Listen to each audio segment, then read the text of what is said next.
Hey guys, I'm Williamson, bringing you the final episode of the first season of Rise. And yes, it's Friday because starting next season on January 11th, we'll be airing on Friday mornings instead of Sundays with rewinds on Friday evenings and more.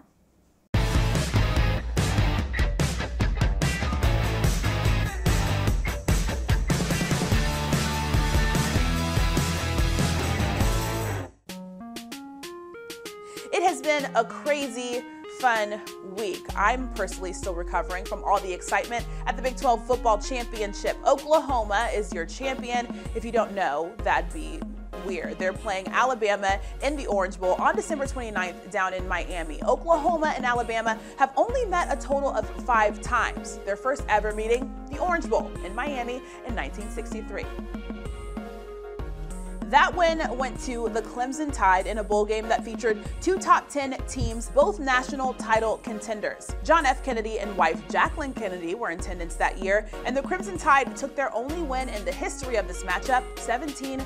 1970, the two teams went head-to-head in the Blue Bonnet Bowl. Oklahoma went into the game with one more win than Alabama. It would be Alabama's 24th overall bowl appearance and Oklahoma's 14th. They tied that game 24-24. Everything after that goes to the Sooners. 2002, their first ever regular season matchup took place in Norman. The Sooners dominated Alabama in the first half, leading 23-3 going into the third quarter. But then Alabama racked up 24 unanswered points to take the lead 27-23 with only 4 minutes left in the game. The Sooners then pressed through Bama's tough defense and pulled out the win 37-27. 2003, in what some may say may be the greatest trick play Bob Stoops has drawn up, a top-ranked Oklahoma team utilized a fake punt in the third quarter. The Sooners were leading 13-10 when punter Blake Ferguson hit Michael Thompson for 22 yards. The next play, quarterback Jason White threw a 47-yard touchdown pass to Brandon Jones. The Sooners would take the win 20-13.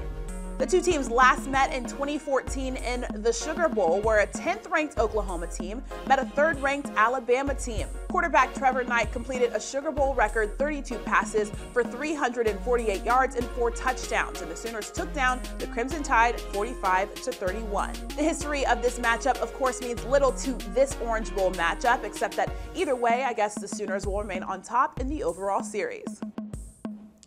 Of course, I like to always point out the positives. Here's another positive about Oklahoma's football team that you should already know. Quarterback Kyler Murray is a finalist for the 2018 Heisman. That was announced on Monday. This award has been a goal of Murray's since he was younger. Oklahoma is the only program to produce 4 Heisman finalists in 3 years. That's Dede Westbrook, Baker Mayfield ×2, and of course, Murray.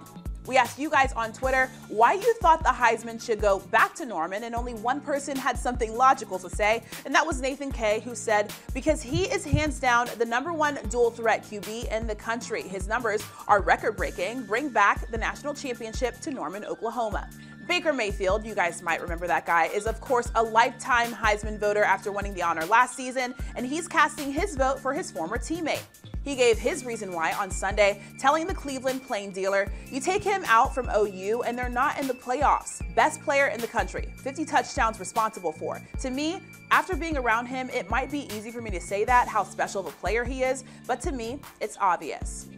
The suspense will be over on Saturday. The actual announcement will probably be around 7:50 p.m. Central on ESPN. The broadcast begins at 7. Now let's move on to some bros in the pros. On Wednesday, the NFL announced the 32 nominees for the Walter Payton Man of the Year award. Former Sooners Kenny Stills and Gerald McCoy were the only 2 former Big 12 football players who made the list, representing the best of the NFL's commitment to philanthropy and community impact.